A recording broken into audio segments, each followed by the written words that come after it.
Fui el coordinador general de campañas del PAN en Sonora durante 6 años, de 2009 a 2015. Y durante esos 6 años, trabajé para el cártel de Sinaloa. No como víctima, no como un pobre hombre con una pistola en la cabeza. Que nadie se equivoque. Fui su arquitecto, su operador político. Les di el poder y ellos me dieron la victoria. Y juntos convertimos el Estado en nuestro infierno privado. La gente cree que nos obligan, que nos amenazan. Y sí, lo hacen. Pero la verdad es más sucia. A mí me sedujeron con la única droga que un político no puede rechazar: la victoria garantizada. Me prometieron que el dinero nunca sería un problema, que mis candidatos ganarían hasta en el infierno si era necesario. Y yo, ambicioso y pendejo, acepté. Pensé que podía controlar al monstruo, usar su dinero sucio para hacer un buen gobierno. Ahora vivo como un fantasma.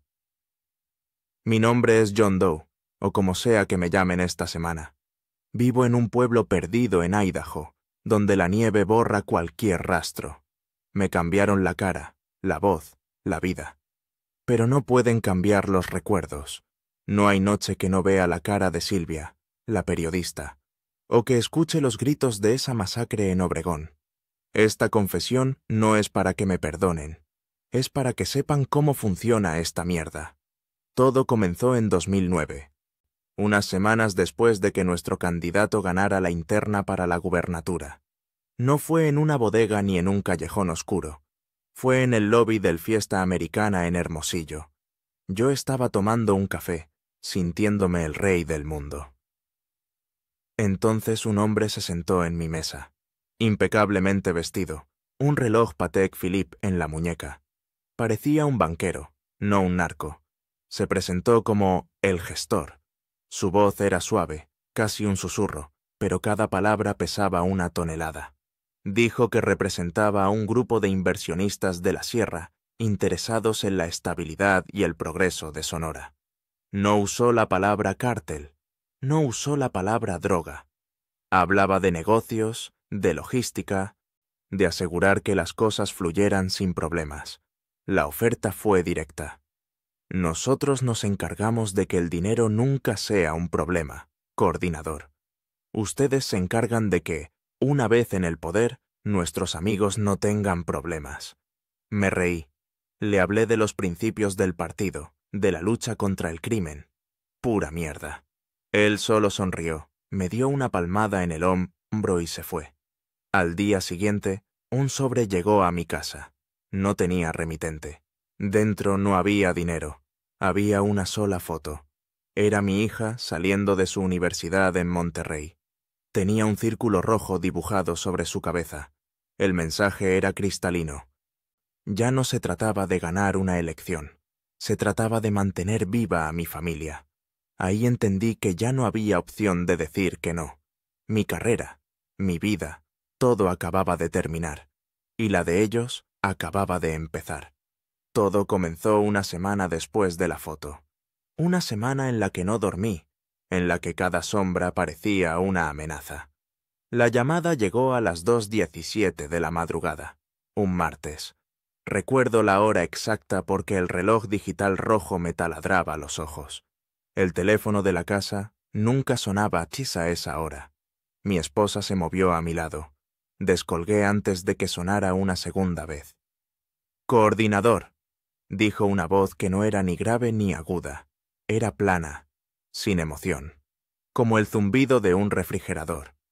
«Carretera a Nogales, kilómetro 28. La vieja gasolinera. Venga solo».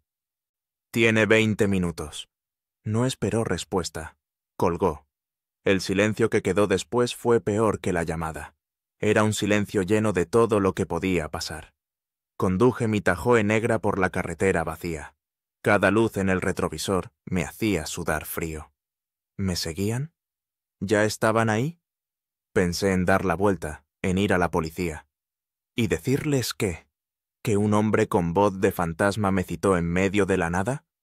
Se habrían reído de mí.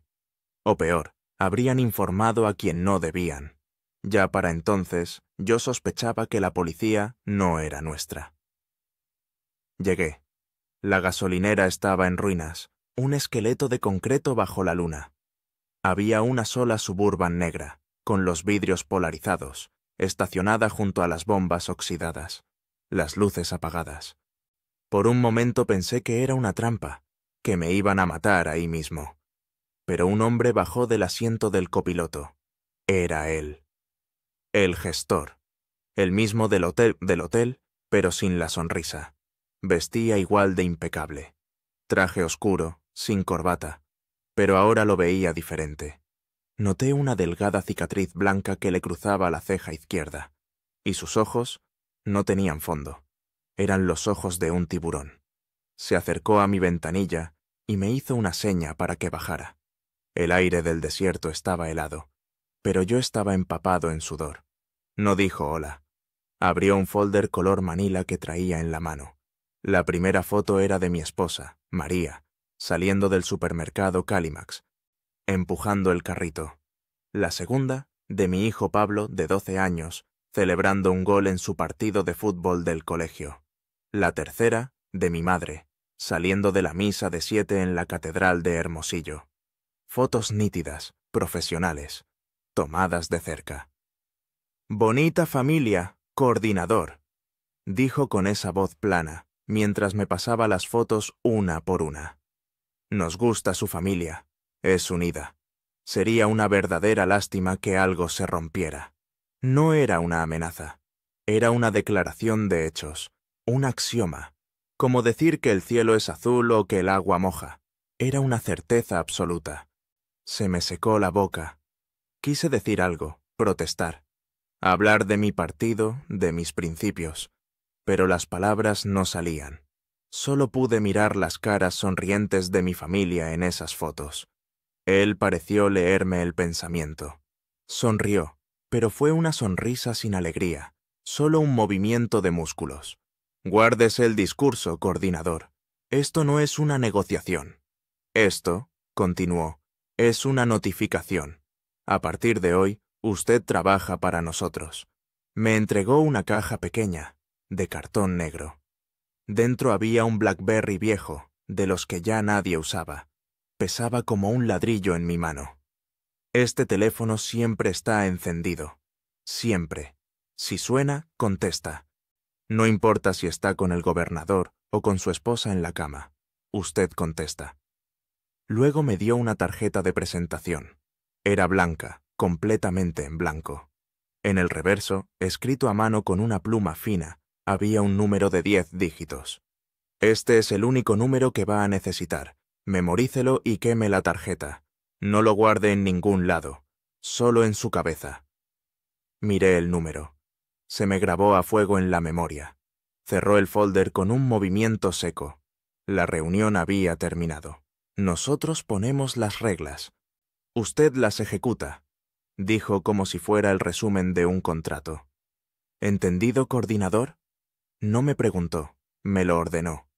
Solo pude asentir con la cabeza. No tenía voz, no tenía voluntad. Ya no era dueño de mi vida. Regresé a casa temblando. Me costaba mantener el volante derecho. El mundo se había encogido, y ahora solo existía esa carretera, esa Suburban negra, y el miedo. El poder, la victoria, la gubernatura. Todo se sentía como una broma macabra. Había vendido mi alma y ni siquiera me habían preguntado el precio. Simplemente la tomaron. Entré a la casa en silencio. María estaba sentada en la sala, esperándome. La luz de una lámpara pequeña iluminaba su rostro preocupado. «¿Estás bien? ¿Dónde estabas?» Le mentí.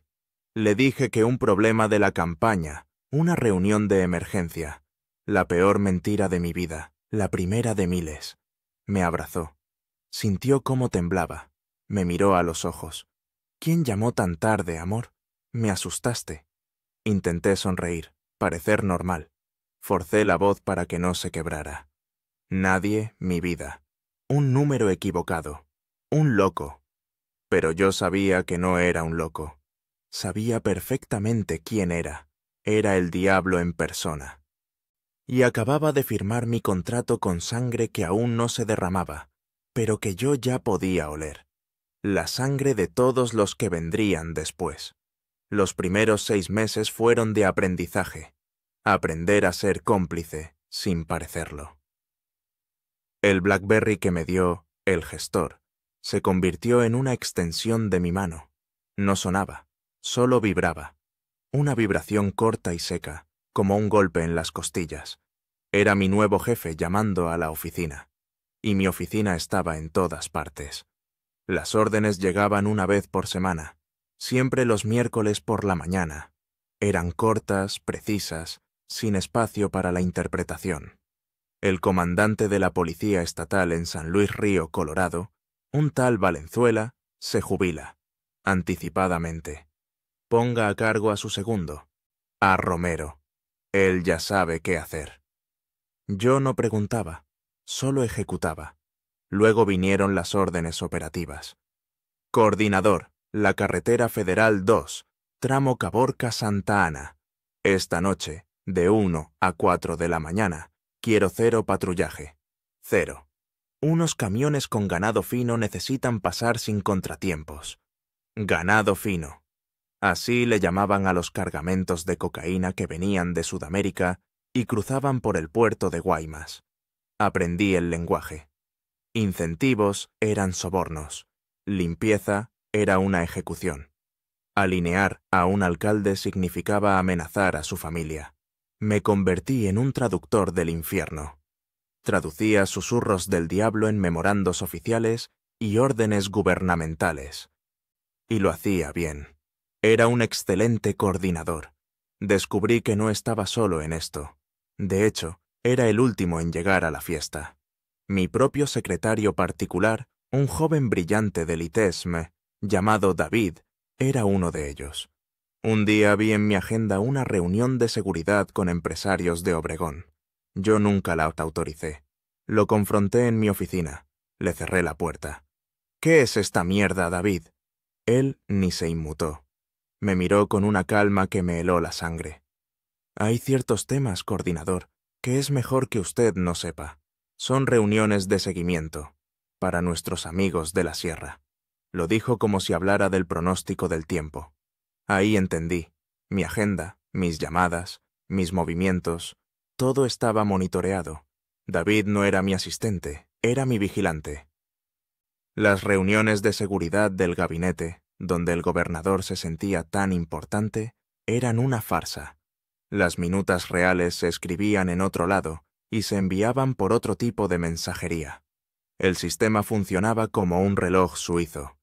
El puerto de Guaymas era el corazón. El administrador del puerto, un hombre llamado Iñárritu, lo pusimos nosotros. Es decir, ellos.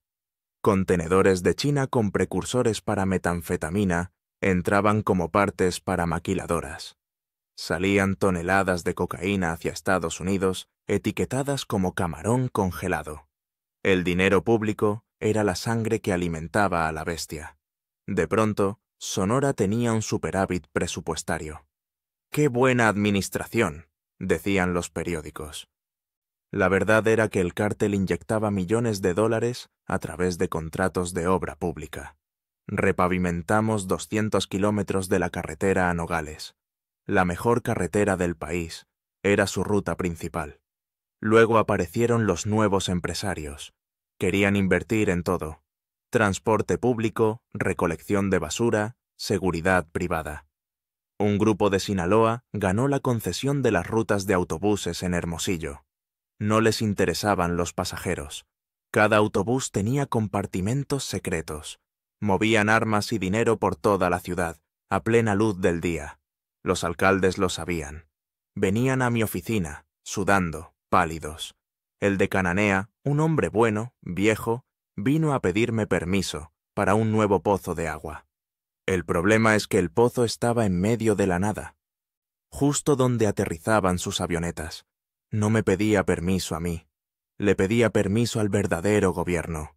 Yo era el rostro amable del monstruo, el que usaba traje y hablaba de Estado de Derecho en las conferencias de prensa. Mientras tanto, en mi BlackBerry tenía la lista de los policías que debían morir y las coordenadas de la próxima fosa clandestina que la policía estatal tenía prohibido encontrar. Las primeras semanas vomitaba antes de ir a la oficina. Después de 3 meses, solo sentía un nudo en el estómago. A los 6 meses, ya no sentía nada. Me había convertido en una pieza más del engranaje. Eficiente, silencioso, cómplice.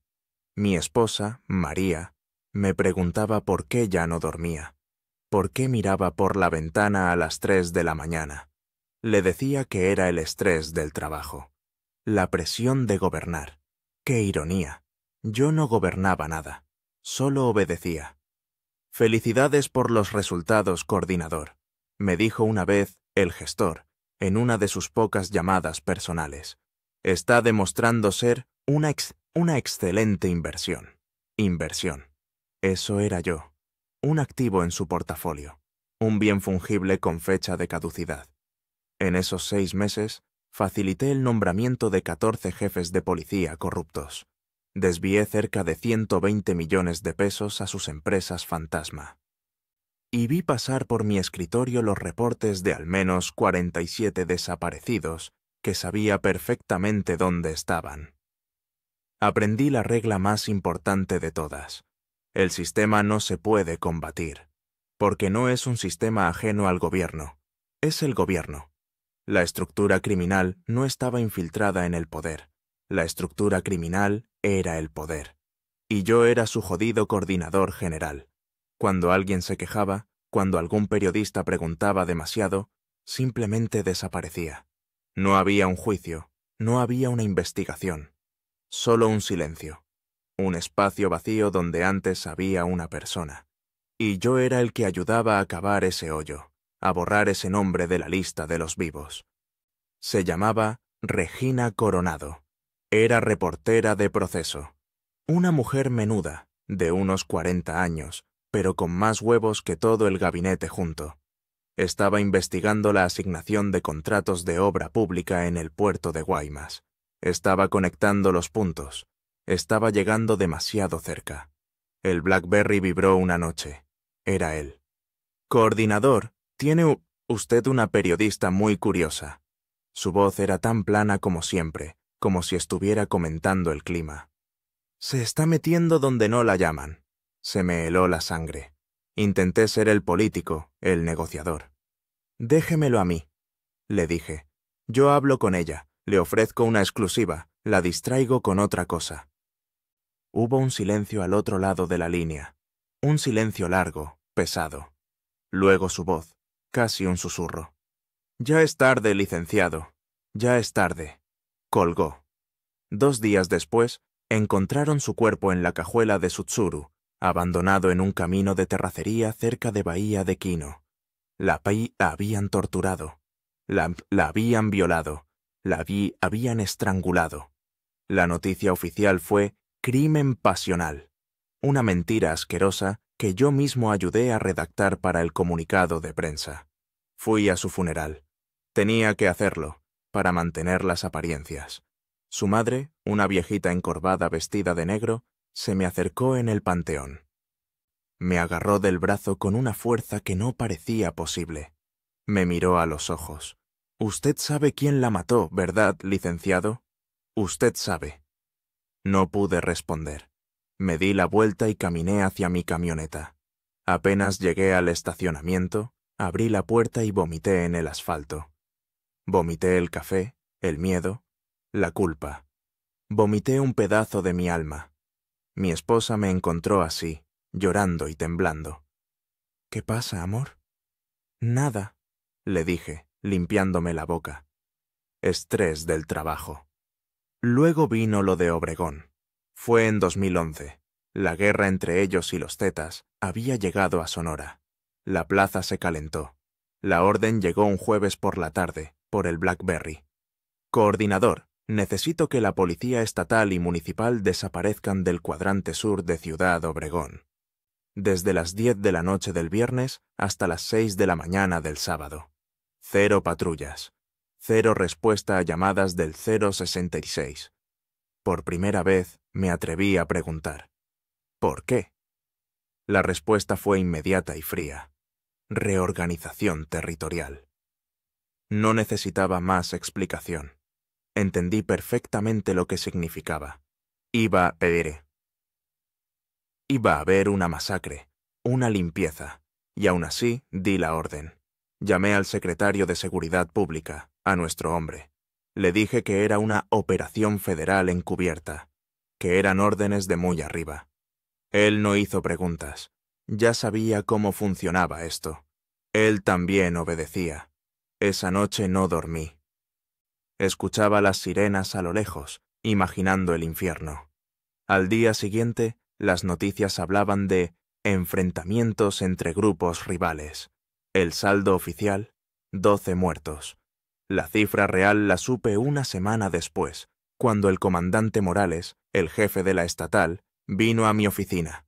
Estaba pálido, temblando. Licenciado, encontramos una fosa cerca del dique 10. Hay 47 cuerpos. Mujeres, niños, es una carnicería. Me miró, esperando una orden, una solución. ¿Qué vamos a hacer? Mi respuesta fue la más cobarde de mi vida. Nada, comandante. No vimos nada. No encontramos nada. Órdenes superiores. La presión de la prensa nacional fue brutal.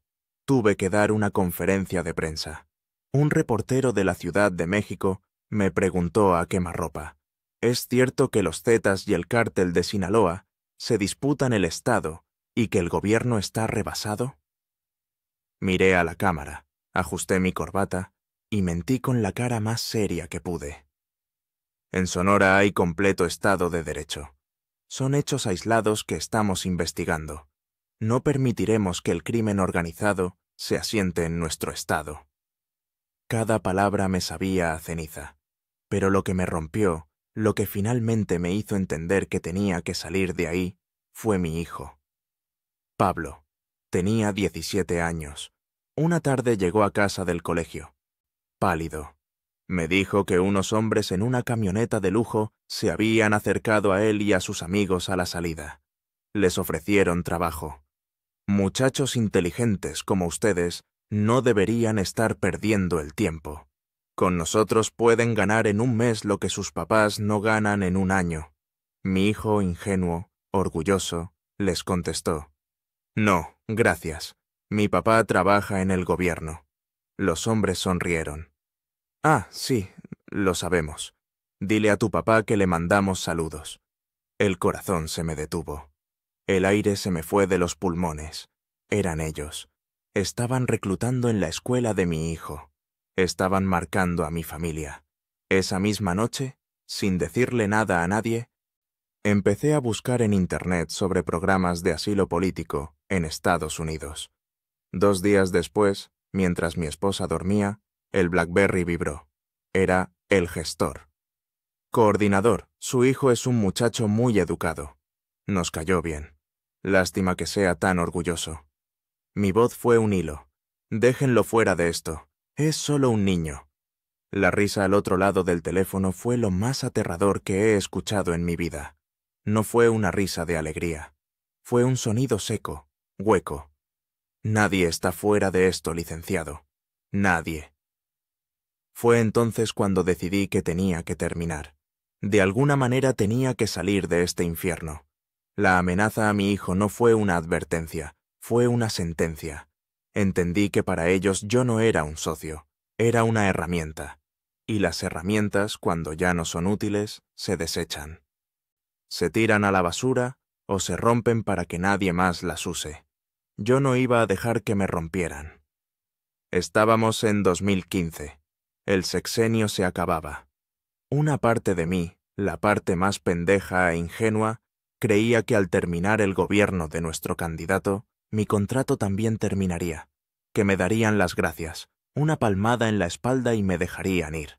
¡Qué imbécil! Ellos no tenían plazos. Su gobierno era permanente. Yo era un activo de la empresa, y de la empresa solo se sale de una forma: muerto. Recordé a un hombre, Jesús Morrison, un agente de la DEA que se hacía pasar por agregado cultural en el consulado gringo de Hermosillo. Lo conocí años atrás, en una fiesta del 4 de julio. Intercambiamos tarjetas.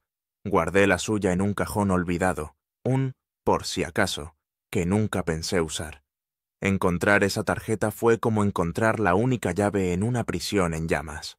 Hacer esa llamada fue el acto más terrorífico de mi vida, más que mirar a los ojos sin alma de el gestor. Compré un celular de prepago en un Oxxo y manejé hasta las afueras de la ciudad. Marqué con los dedos temblando. «Morrison, habla el coordinador. Necesitamos hablar. Es de vida o muerte». Hubo un silencio que duró una eternidad. Luego, su voz, grave y sin sorpresas. «Te esperaba». Nos vimos en McAllen, Texas.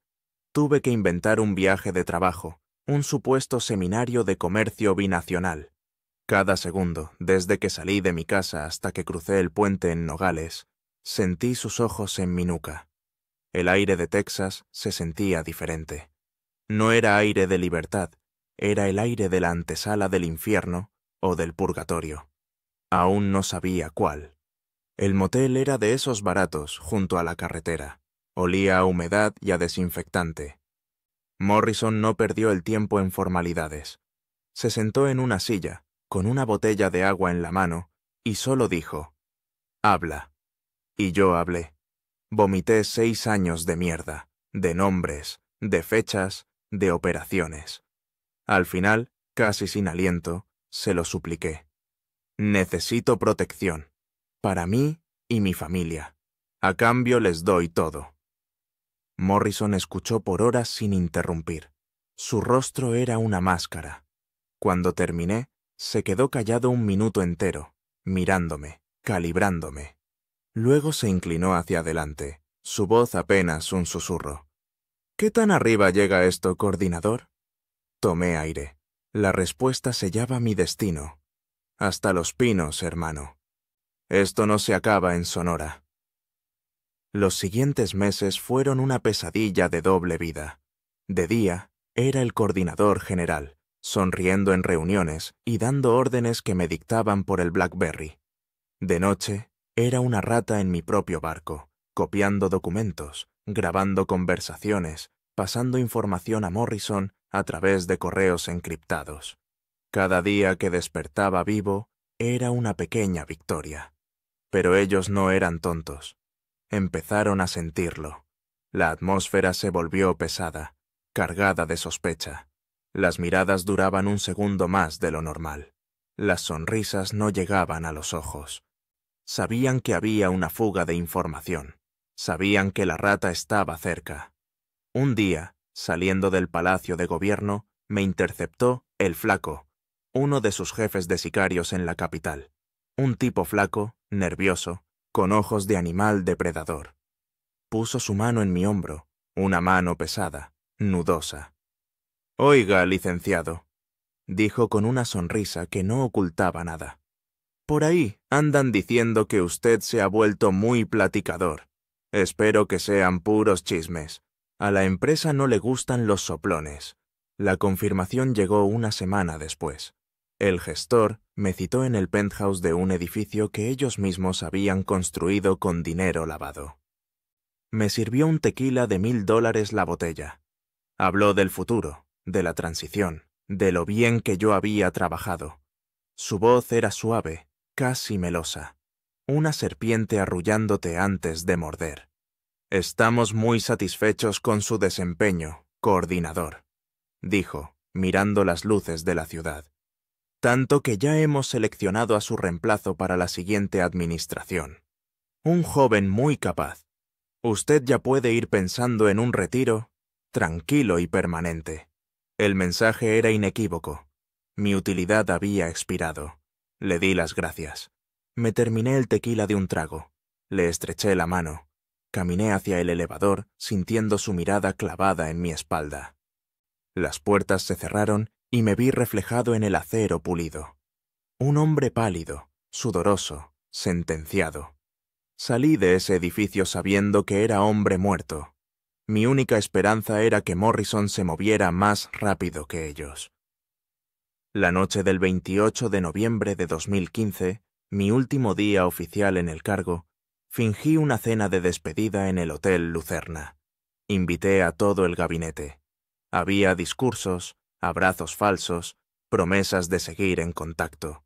Yo sonreía, brindaba con tequila caro y sentía el hielo corriendo por mis venas. Cada segundo era una tortura, esperando la señal. A las 11 en punto, me disculpé. Dije que tenía una migraña terrible, el estrés de los últimos 6 años. Nadie lo dudó.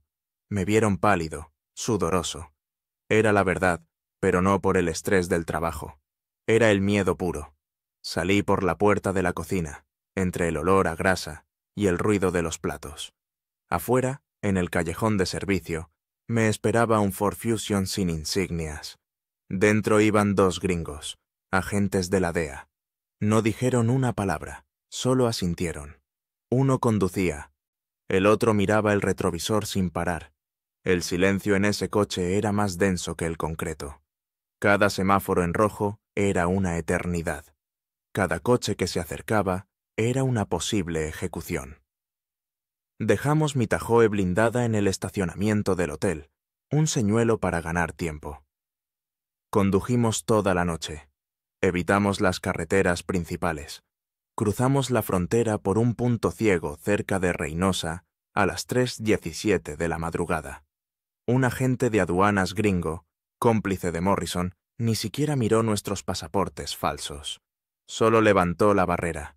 El sonido de esa barrera subiendo fue el sonido más dulce que había escuchado en mi vida. Pensé que lo había logrado. ¡Qué pendejo! A las 6 de la mañana llegamos a una casa de seguridad en las afueras de San Antonio. Me dieron un café y me dijeron que durmiera. Encendí la televisión.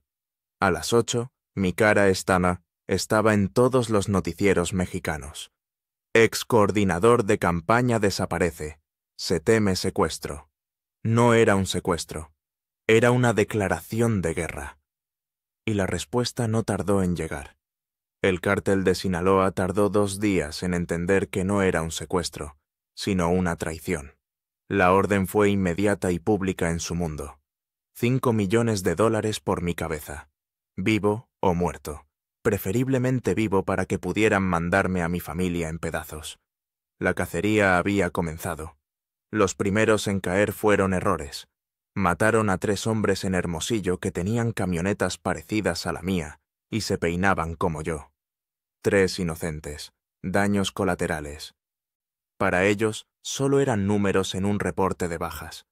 Para mí, eran los primeros fantasmas de mi nueva vida. Luego fueron por mi familia. Mi hermano, Roberto, se negó a venir conmigo. Dijo que no había hecho nada malo, que no tenía por qué huir. Lo levantaron saliendo de su oficina de contabilidad. Lo torturaron durante una semana, preguntándole dónde estaba yo. Él no lo sabía. No le creyeron. Lo encontraron en un canal de riego. Mi hermano murió por mi culpa, por mi cobardía. No hay otra forma de decirlo. Yo escapé para salvar mi pellejo y lo dejé a él para que pagara mi cuenta. Cada noche escucho sus gritos en mis sueños. Unos gritos que nunca escuché, pero que mi mente se encarga de inventar con un realismo aterrador. La lista creció. Mi secretario particular, Rodríguez, el que sabía demasiado, apareció descuartizado en 14 bolsas de basura en la carretera a Bahía de Quino. A la familia del comandante Morales, el policía estatal que me ayudó, le estuvieron mandando un pedazo de él cada día durante 2 semanas. Un dedo, una oreja, un ojo. En total, mi fuga costó 23 vidas en una sola semana. 23 personas. Lo sé porque las conté. Conté cada titular, cada esquela. Cada uno de ellos era un clavo más en mi ataúd. Un recordatorio de que mi libertad estaba construida sobre una pila de cadáveres. Y no solo cayeron los importantes. Don Aurelio, mi chofer de toda la vida, un hombre de 60 años con 5 nietos, simplemente desapareció. Su coche fue encontrado quemado. De él nunca más se supo nada. Era un buen hombre. Su único crimen fue trabajar para mí. La peor fue la señora Remedios, la mujer que limpiaba mi oficina, una viuda con 2 hijas adolescentes. Las encontraron a las 3 en una fosa común, junto a otros cuerpos. Las habían violado antes de matarlas. Suponían que ella sabía algo, que había escuchado algo. Pero ella no sabía nada. Solo limpiaba la mierda que yo dejaba. Así que aquí estoy, vivo, protegido, en un pueblo donde nunca pasa nada. Pero no estoy libre. Nunca lo estaré. Cada mañana, cuando me veo en el espejo, no veo la cara de John Doe. Veo la cara del hombre que firmó la sentencia de muerte de 23 personas para salvarse a sí mismo. Y ese es un infierno del que ninguna agencia te puede sacar. Hoy vivo escondido. He cambiado de cara 3 veces, de identidad 5 veces. Los gringos me llaman su activo de alto valor. Qué pinche chiste. Soy un fantasma con seguro social. Me mueven de un lado a otro como un paquete que nadie quiere recibir. Un pueblo anónimo en Idaho, una casa suburbana en Ohio. Piensan que cambiar de dirección es cambiar de vida. Mi familia está en Europa, en algún lugar de Austria, creo, bajo otro programa de protección. No los he visto en 7 años. 7 años, 365 días cada uno. A veces intento recordar el olor del pelo de mi esposa o la risa de mi hijo y no puedo. Solo hay un vacío, un hueco negro donde antes había una vida. Los primeros 2 años fueron un infierno de paranoia. Me cambiaron de casa de seguridad 6 veces. Los Zetas, que también me querían muerto, estuvieron cerca en 3 ocasiones. Una vez en Laredo, llegaron 10 minutos después de que nos fuéramos. Dejaron a la gente de la DEA que nos cuidaba clavado en la puerta, con un picayelo en el ojo. El mensaje era para mí. En Phoenix casi me atrapan. Vivía en un complejo de apartamentos de mierda. Una noche, escuché disparos en el departamento de al lado. Mataron a mi vecino, un pobre cabrón que vendía partes de autos. ¿Su crimen? Se parecía a mi segunda cara. Tenía el mismo corte de pelo. Lo confundieron conmigo. Murió por un puto peinado. Para 2019, me sometieron a la 3ª cirugía plástica. Me rompieron la nariz, me limaron la mandíbula, me pusieron implantes en los pómulos. Cuando me quitaron las vendas, no reconocí al hombre del espejo. Era un extraño. Me dieron una nueva identidad, un acta de nacimiento de El Paso, Texas. Me hicieron ciudadano americano. Un puto gringo.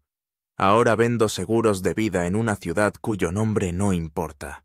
Ayudo a la gente a prepararse para la muerte. ¡Qué ironía! Me levanto, me pongo una corbata barata, sonrío a los clientes y les hablo de primas y deducibles. Nadie sabe que el hombre que les ofrece seguridad para su familia es el mismo que destruyó la suya y la de tantos otros. Pero la noche es de ellos, de los fantasmas. No hay noche que no sueñe con Regina Coronado. La veo sentada al borde de mi cama, con los ojos morados por los golpes. No me grita, solo pregunta, con su voz de reportera: ¿por qué, licenciado? ¿Por qué no me protegió? Luego vienen los de Obregón, los 47. Salen de la tierra, de esa fosa que yo ordené ignorar. No tienen rostro, solo lodo y agujeros de bala. Caminan hacia mí, en silencio. No quieren venganza, solo quieren que los vea, que no olvide que existen, que existieron. Mi hermano Roberto también viene. Él es el peor. No me acusa, no me reclama. Solo se para ahí, con la mirada triste de siempre, y me pregunta: ¿por qué me dejaste solo? Hermano, yo te habría ayudado. Y esa pregunta me parte el alma en dos, cada puta noche. Y siempre, al final del sueño, escucho la voz de El Flaco, ese sicario con ojos de víbora, su mano pesada en mi hombro, su aliento a cigarro barato. Nadie está fuera de esto, licenciado. Nadie. Despierto sudando, gritando. El eco de esa frase es mi verdadera condena. María me dejó en 2020. No pudo más. Los gritos nocturnos, el alcohol, el hombre vacío y tembloroso en el que me convertí. Una noche me dijo: ya no sé quién eres. El hombre con el que me casé murió en Sonora. Tú solo eres su fantasma. Hizo sus maletas y se fue.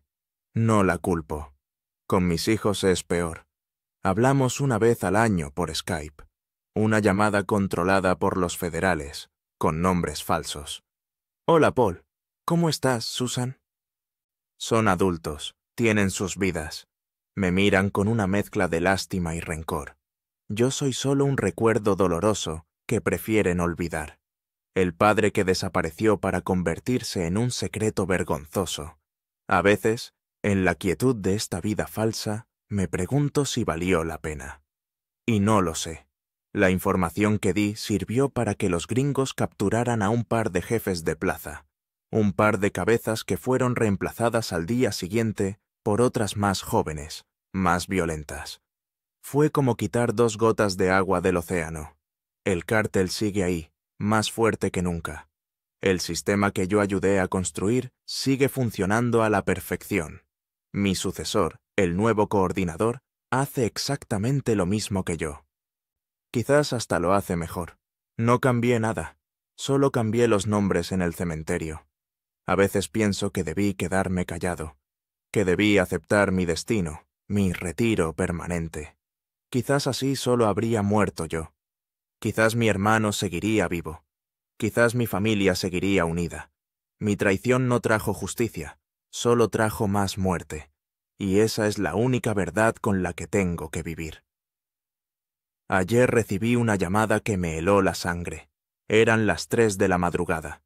El teléfono de la casa, un aparato que solo usan los vendedores de seguros, sonó una sola vez. Descolgué. Silencio. Y luego, una voz rasposa, fría, como lija sobre hueso. Una voz que yo creía enterrada en una prisión de máxima seguridad. «¿Licenciado? ¿Cómo ha estado?» Era el flaco. Se me secó la boca. El flaco. El jefe de sicarios. El que supervisó la limpieza de Obregón.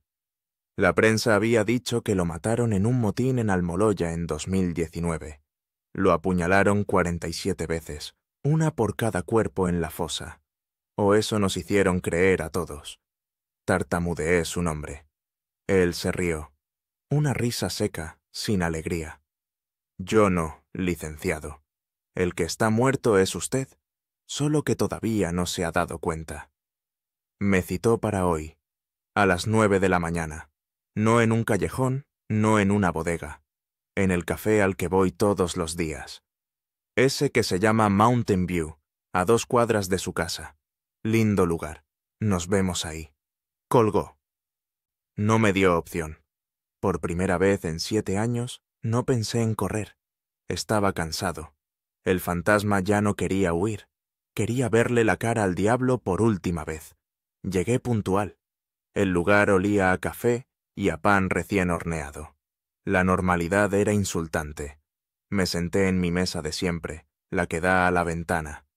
Jenny, la mesera de 20 años que siempre me sonríe y me pregunta por mi día, se acercó a tomar mi orden. Pero hoy no sonrió. No me miró a los ojos. Solo dijo, «¿Lo de siempre, señor Doe?» Asentí. Sentí un escalofrío. Algo estaba mal. Él entró 5 minutos después. Parecía más viejo, más delgado. La misma cicatriz sobre la ceja, pero ahora con el pelo gris y arrugas profundas alrededor de los ojos. Se sentó frente a mí sin decir una palabra. Vestía como un jubilado de Florida, con una camisa guayabera y unos pantalones caqui. El monstruo se había disfrazado de abuelo. Jenny regresó con nuestros cafés. Puso el mío frente a mí y el de él frente a la silla vacía. Le dio una mirada rápida al flaco, un gesto casi imperceptible de sumisión, y se fue sin decir nada. «¿Ella también?», pregunté, con la voz hecha un hilo.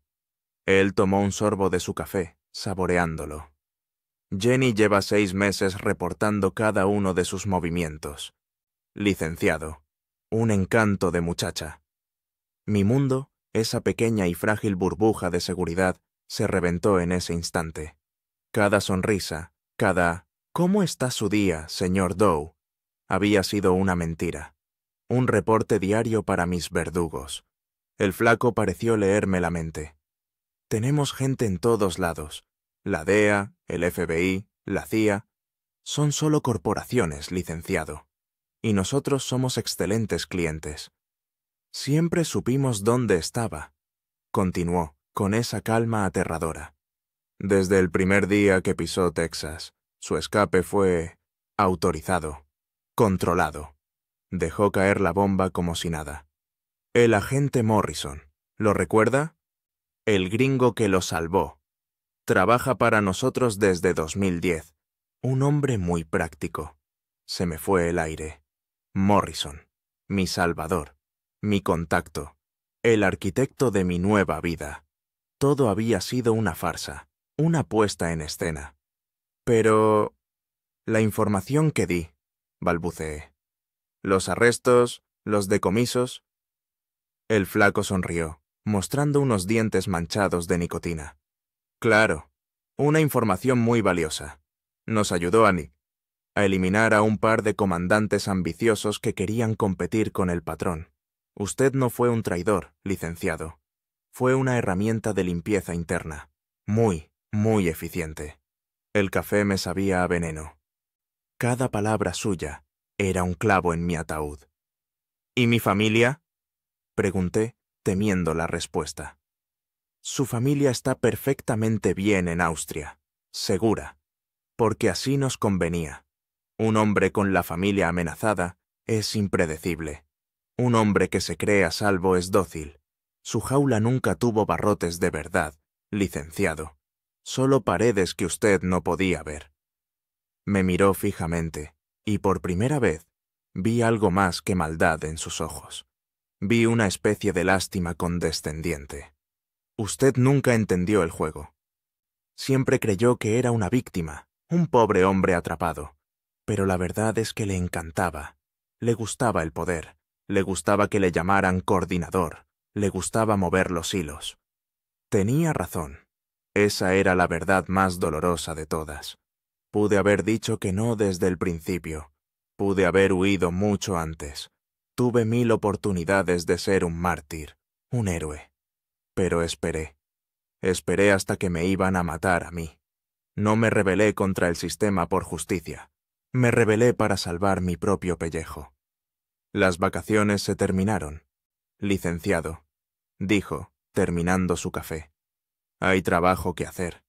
El patrón quiere que regrese a México. Me quedé helado. ¿Regresar? Él asintió. Va a dar una conferencia de prensa. Va a decir que todo fue un malentendido, que sufrió un colapso nervioso, que inventó todo por paranoia. Su vieja identidad será restaurada. ¿Y si me niego? Pregunté, aunque ya sabía la respuesta. Su sonrisa desapareció. Su rostro se convirtió en la máscara del sicario que yo recordaba. Entonces su familia en Austria tendrá un terrible accidente de esquí, una avalancha, muy trágico. Pasa todo el tiempo en los Alpes.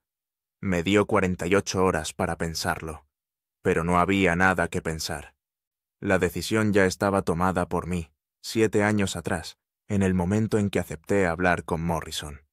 El flaco se levantó, dejó un billete de $20 en la mesa. Ah, por cierto, dijo, como si lo acabara de recordar. Su vuelo sale el viernes a las 6 de la tarde. Denver a la Ciudad de México. Jenny tiene su boleto. Se dio la vuelta y salió del café, perdiéndose entre la gente que caminaba por la acera. Me quedé solo, mirando mi reflejo en la ventana. Vi a un hombre viejo, derrotado. Un fantasma al que acababan de llamar de vuelta al infierno. No había escape. Nunca lo hubo. Solo un cambio de celda. Y ahora era hora de volver a casa. El círculo se había cerrado. 7 años. 7 años corriendo para terminar exactamente donde empecé, en una mesa, recibiendo órdenes de un monstruo. La única diferencia es que antes creía que corría hacia la libertad. Ahora sé que solo estaba corriendo en una rueda de hámster, en una jaula que abarcaba el mundo entero. El escape nunca fue real, solo fue un intermedio, un descanso antes del siguiente acto de mi condena, y en el fondo, Creo que siempre lo supe. Quizás por eso nunca luché de verdad. Nunca me convertí en un verdadero mártir. Solo me escondí, esperando el golpe final. Porque sabía que no se puede escapar de algo que no está afuera, sino adentro.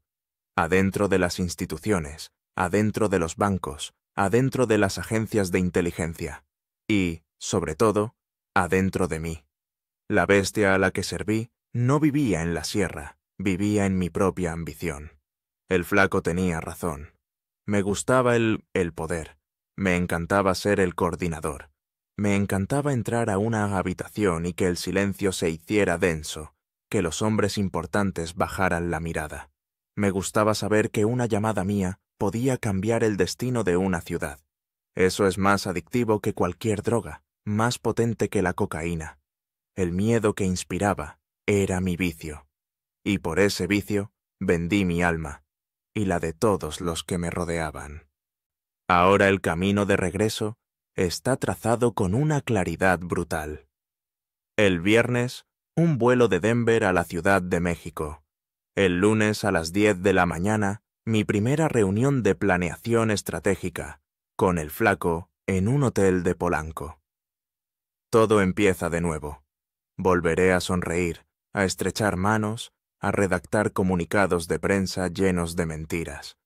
Volveré a ser la cara amable y eficiente del infierno. He aprendido la lección final. El narco no es una organización criminal, es un sistema, un ecosistema económico y político que se alimenta de la debilidad humana. Es una corporación global con sucursales en cada nivel de gobierno, en cada país. No puedes desmantelarlo, porque no tiene un centro. Está en todas partes. Es el aire corrupto que todos respiramos. Es un sistema del que nadie sale. Ni los muertos, que se convierten en fantasmas que nos persiguen. Ni los vivos, que nos convertimos en engranajes de la máquina. Yo nunca salí realmente. Solo me pusieron en la banca un tiempo, mientras ajustaban el tablero de juego. Mi testimonio, mi traición, solo fue una jugada más en su partida de ajedrez. El problema no son solo ellos, los sicarios, los capos. El problema somos nosotros. Los que nos dejamos comprar con la promesa de una victoria. Los que preferimos el poder a la decencia. El problema es este sistema podrido donde ser honesto te mata y ser cómplice te permite respirar un día más. Somos nosotros, los que construimos la jaula y luego nos quejamos de que no podemos salir. Ya no hay miedo. Ya no hay esperanza. Solo hay una certeza fría y pesada. Mi nombre no es John Doe. Mi nombre es el que ellos me dieron, el que me gané a pulso con cada vida que destruí. Soy el coordinador, y mi puesto me está esperando. Mi condena no es la muerte. Mi condena es tener que seguir viviendo esta vida. No hay redención al final de esta historia. No hay justicia. Solo está el sistema, inmutable, eterno, tragándose todo a su paso. Un sistema que me vio nacer como su sirviente, que me permitió jugar a ser un fugitivo, y que ahora, con la paciencia de un dios antiguo y cruel, me está esperando para llevarme de vuelta a casa. Mi nombre no importa. Lo que importa es que durante 6 años fui el coordinador general de campañas del PAN en Sonora, y durante esos 6 años el infierno no era una metáfora, era mi oficina, y yo era uno de sus arquitectos. Que nadie se equivoque. A mí no me pusieron una pistola en la cabeza para aceptar el dinero del cártel de Sinaloa. Me sedujeron con la única droga que un político no puede rechazar, la victoria garantizada. La gente cree que luchamos contra el monstruo. La verdad es que lo alimentamos para que nos dejara sentar en el trono. Esta confesión no es para que me perdonen, es para que sepan cómo funciona esta mierda. Es para que entiendan por qué estoy hablando ahora, sabiendo que cada palabra que digo es un clavo más en mi propio ataúd, porque sé que esto es una sentencia de muerte. Todo comenzó en 2009, unas semanas después de que nuestro candidato ganara la interna para la gubernatura. Yo me sentía el rey del mundo. No fue en una bodega ni en un callejón oscuro. Fue en el lobby del Fiesta Americana en Hermosillo. el lugar más público, el más cínico. Estaba tomando un café, revisando encuestas. Entonces un hombre se sentó en mi mesa, impecablemente vestido, un Patek Philippe en la muñeca. Parecía un banquero de la Ciudad de México, no un narco. No olía a pólvora, olía a dinero viejo. Se presentó como el gestor. Su voz era suave, casi un susurro, pero cada palabra pesaba 1 tonelada. Dijo que representaba a un grupo de inversionistas de la sierra, interesados en la estabilidad y el progreso de Sonora. Nunca usó la palabra cártel, nunca usó la palabra droga. Hablaba de negocios, de logística, de asegurar que las cosas fluyeran sin problemas. La oferta fue directa, sin rodeos. Nosotros nos encargamos de que el dinero nunca sea un problema, coordinador. Ustedes se encargan de que, una vez en el poder, nuestros amigos no tengan problemas. Me reí. Qué pendejo. Le hablé de los principios del partido, de la lucha contra el crimen, de la decencia. Pura mierda. Él solo sonrió, una sonrisa sin alegría. Me dio una palmada en el hombro y se fue sin decir más. Pensé que ahí terminaba todo. Al día siguiente, un sobre llegó a mi casa, sin remitente. Dentro no había dinero. Había una sola foto. Era mi hija, saliendo de su universidad en Monterrey. Tenía un círculo rojo, perfecto y brillante, dibujado sobre su cabeza. El mensaje era cristalino. Ya no se trataba de ganar una elección. Se trataba de mantener viva a mi familia. El miedo es un ácido que disuelve cualquier principio, cualquier valor. En ese momento, dejé de ser un político y me convertí en un rehén. Pero seamos honestos. Eso es lo que me digo para poder dormir.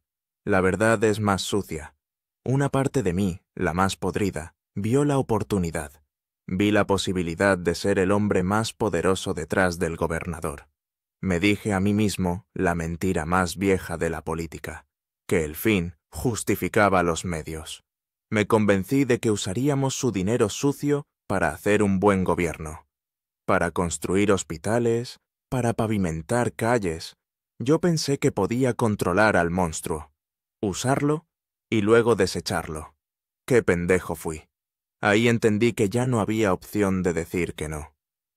Mi carrera, mi vida, todo acababa de terminar. Y la de ellos, la que ellos diseñaron para mí, acababa de empezar.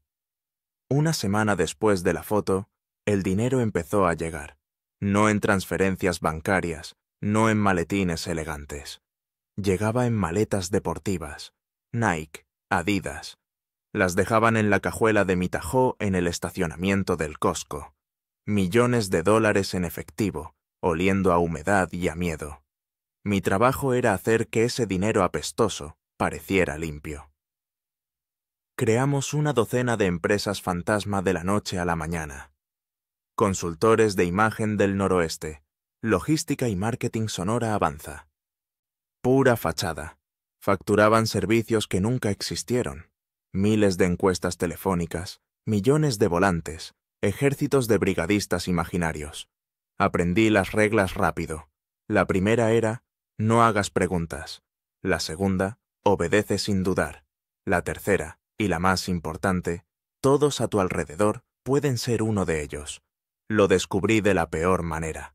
Mi jefe de escoltas, un exmilitar llamado Tellez, en el que yo confiaba mi vida, era su informante. Un día, el gestor me llamó. Coordinador, su reunión de ayer con el empresario Lankenau fue muy productiva, pero dígale a su amigo que no sea tan ambicioso con los contratos de pavimentación. Yo nunca le mencioné esa reunión a nadie, solo a Tellez. Cuando lo confronté, Tellez ni se inmutó. Son órdenes, licenciado. Yo también tengo familia. Ganamos. Por supuesto que ganamos. Con dinero infinito y el miedo como nuestro principal operador de campo, arrasamos. La noche de la elección, mientras nuestro candidato daba un discurso sobre la democracia y la honestidad, yo estaba en el baño de la suite del hotel, vomitando. No de borracho, de asco. La primera exigencia llegó al día siguiente de la toma de protesta. El gestor me citó en una bodega por el parque industrial. Olía a llanta quemada y a químicos. Me entregó una hoja de papel. Era una lista de nombres. Estos son los nuevos nombramientos, coordinador. No son negociables. Ahí estaba.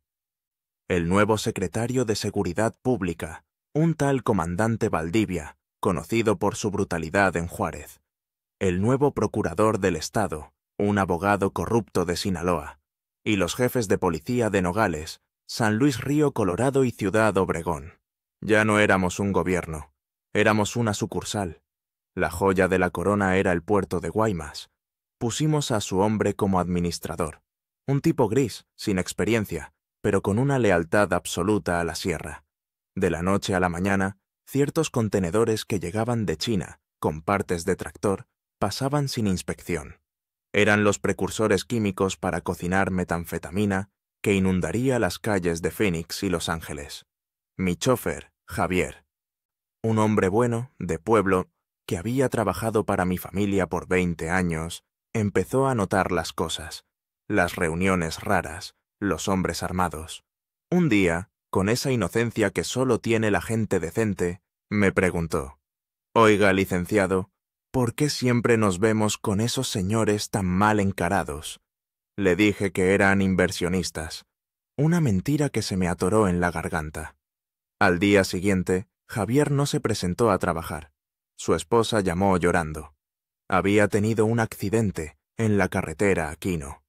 Un tráiler sin placas lo sacó del camino. No hubo sobrevivientes. Lo mataron por preguntar. Y yo no hice nada. Luego vino lo de Silvia Coronado. Era reportera de un semanario local. Una mujer valiente, de esas que ya no existen. Empezó a jalar el hilo. Conectó nuestras finanzas de campaña con un par de empresarios de Culiacán. Estaba llegando demasiado cerca de la verdad, de mi verdad. El BlackBerry vibró una noche. Era el gestor. Su voz más fría que nunca. «Coordinador, su amiga la periodista está haciendo mucho ruido. Solucione ese problema, o lo solucionamos nosotros». El mensaje era una sentencia de muerte. Intenté ser listo. La llamé. Le ofrecí una exclusiva. Una historia falsa sobre corrupción en el gobierno anterior para desviarla. Me reuní con ella en un Vips. Me miró a los ojos y supo que le estaba mintiendo. «Cuídese mucho, licenciado», me dijo al despedirse. «En este estado, hasta las paredes tienen oídos». Fueron las últimas palabras que escuché de ella. 2 semanas después, la encontraron en la cajuela de su Sentra. La habían torturado. El comunicado oficial, que yo mismo ayudé a redactar, hablaba de un crimen pasional. Otra mentira. Otra alma en mi cuenta. Yo la maté. Mi llamada, mi intento de solucionar el problema, solo confirmó que ella sabía demasiado. Sellé su tumba con una mentira piadosa. Recluté a un asistente, Ricardo. Un muchacho brillante, recién egresado del TEC de Monterrey, lleno de ideales, de ganas de cambiar a México. El mismo pendejo que yo fui alguna vez. Duró 6 meses. Empezó a hacer las preguntas correctas, a conectar los puntos que no debía. No podía dejar que le pasara lo de Javier o lo de Silvia. Un día lo llamé a mi oficina. Lo despedí. Le inventé una excusa estúpida. Luego, con la voz más dura que pude fingir, le dije: «Lárgate de Sonora, vete del país, no vuelvas. Si te quedas, te van a matar». Me miró con odio, con decepción. Pensó que lo estaba traicionando. No entendió que era la única forma que me quedaba de salvarle la vida. O eso creía yo. El punto de quiebre fue en Ciudad Obregón. Una facción rival, creo que eran los Beltrán Leiva, le estaba disputando la plaza a la gente de Sinaloa. La ciudad era un campo de batalla. Un día, el gestor me llamó. La orden fue simple, brutal y directa. «Coordinador, necesito que la policía estatal y municipal desaparezcan por completo del sector sur de Obregón, desde las 10 de la noche del viernes hasta las 4 de la mañana del sábado. Que nadie responda a ninguna llamada al 066. 0 patrullas. 0 presencia. ¿Entendido? Entendido. Significaba que iba a haber una masacre, una limpieza, y yo iba a ser el cabrón que apagaba las luces para que los carniceros pudieran trabajar a gusto. Di la orden. Llamé al comandante Valdivia, nuestro secretario de seguridad. Le dije que era una operación federal encubierta. Él no hizo preguntas. Solo dijo: «Enterado, licenciado». Sabía perfectamente de qué se trataba. Esa noche no dormí. Cada sirena que escuchaba a lo lejos era un grito en mi conciencia. Al día siguiente, las noticias hablaban de un enfrentamiento entre grupos criminales. Saldo oficial: 12 muertos. La cifra real, la que nunca se publicó, fue de más de 30. 34, para ser exactos, incluyendo una familia completa que quedó atrapada en el fuego cruzado. Padre, madre y 2 niñas. Vi sus fotos en el periódico, las caritas de las niñas, con sus moños para ir a una fiesta, y vomité. Vomité hasta que sentí que se me desgarraba el estómago. La sangre de esas niñas estaba en mis manos. Mis manos habían apagado las luces de su ciudad para que las mataran. Ahí supe que yo era el siguiente, que era completamente desechable, que un día mi utilidad se acabaría y terminaría en una zanja como todos los demás. Empecé a planear mi salida. Recordé a un tipo que conocí en una recepción en el consulado americano. Un agente de la DEA que se hacía pasar por agregado cultural. Le ofrecí todo: nombres, rutas, cuentas bancarias, grabaciones. La estructura completa de la narcopolítica en Sonora. A cambio, solo pedía una cosa: que me sacaran a mí y a mi familia, que nos dieran una nueva vida, lejos de ese infierno. El plan de extracción era para un martes, pero se enteraron. No sé cómo. Una llamada, una traición. Mi escape se convirtió en un puto desastre, una balacera en pleno Boulevard Quino. Murieron 2 de mis escoltas. Muchachos leales que no sabían para quién trabajaba yo en realidad. Murió el agente de la DEA que intentaba sacarme. Mi familia logró cruzar la frontera. Yo también. Pero el costo fue terrible. 14 vidas. 14 personas murieron esa semana como consecuencia directa de mi fuga. Mi hermano fue el peor. Se negó a venir. «Yo no he hecho nada malo», me dijo. Lo levantaron una semana después. Lo disolvieron en ácido. Ni siquiera tuvimos un cuerpo que enterrar. Así empezó mi nueva vida, como John Doe, un contador en un pueblo perdido de Idaho, donde la nieve lo cubre todo. Me hicieron cirugía plástica. Me cambiaron el nombre, la historia, la cara. Pero no pudieron cambiarme los recuerdos. Vivo en una jaula de oro, una casa bonita en un barrio tranquilo. Pero cada noche, los fantasmas vienen de visita. Silvia Coronado se sienta en mi cama y me pregunta por qué. Javier, mi chofer, me pregunta por qué. Las niñas de Obregón solo me miran, con sus ojos vacíos. Mi esposa me dejó hace años. No pudo soportar al hombre tembloroso y borracho en el que me convertí. El hombre con el que me casé murió en Sonora, me dijo. Y tenía razón. Mis hijos no me hablan. Para ellos, soy una vergüenza, un secreto familiar enterrado en la nieve de Idaho. ¿Valió la pena? Mi testimonio sirvió para que arrestaran a un par de jefes de plaza, cabezas de una hidra. Las cortaron y crecieron 2 más jóvenes, más violentas. El gobernador que yo ayudé a poner terminó su sexenio y se retiró a un rancho de lujo en Arizona. El sistema que yo aceité sigue funcionando a la perfección. No cambié nada. Ayer tocaron a mi puerta. Eran las 10 de la noche. En este pueblo, a esa hora no toca nadie. Pensé que eran ellos, que después de tantos años, por fin me habían encontrado. Abrí la puerta, listo para morir. Pero no era un sicario. Era un hombre en un traje gris, con un corte de pelo militar. El agente de la CIA que supervisó mi extracción y mi entrada al programa de testigos. El que me prometió seguridad. No venía solo. Detrás de él, en la sombra del porche, había otra figura. Salió a la luz, y sentí que el suelo desaparecía bajo mis pies. Era el gestor. La misma sonrisa helada, el mismo reloj caro, envejecido, pero inconfundible. Estaba ahí, en mi porche, en mi refugio, en mi puta jaula de oro. El agente de la CIA lo explicó sin rodeos, con la frialdad de un informe de autopsia. Mi testimonio no fue para desmantelar al cártel de Sinaloa. Fue para ayudarles. La información que yo di sirvió para eliminar a una facción interna, a unos comandantes que querían independizarse y negociar con los Zetas. Mi rescate, mi fuga sangrienta, la muerte de mi hermano, todo fue una operación controlada, una limpieza interna. El agente de la DEA que murió era un peón prescindible para darle realismo a la función. Nunca estuve libre. Nunca estuve a salvo. Solo me cambiaron de correa. El gestor dio un paso al frente. Puso su mano en mi hombro, igual que la primera vez, en aquel hotel de Hermosillo.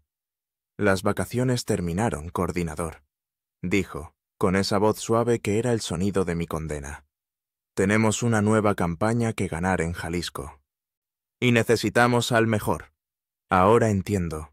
Nunca hubo un escape. No se trata de narcos contra el gobierno. Es un ecosistema.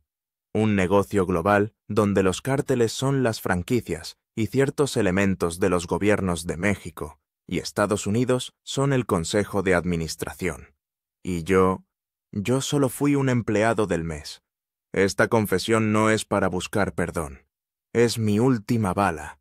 Es para que el mundo sepa que el monstruo no está debajo de la cama. Está sentado en la mesa, en Washington y en la Ciudad de México, firmando los cheques. El verdadero poder no porta un cuerno de chivo, porta un traje y habla inglés. Y nosotros, los que ponemos la sangre, los que vivimos con los fantasmas, nosotros solo fuimos el costo de hacer negocios.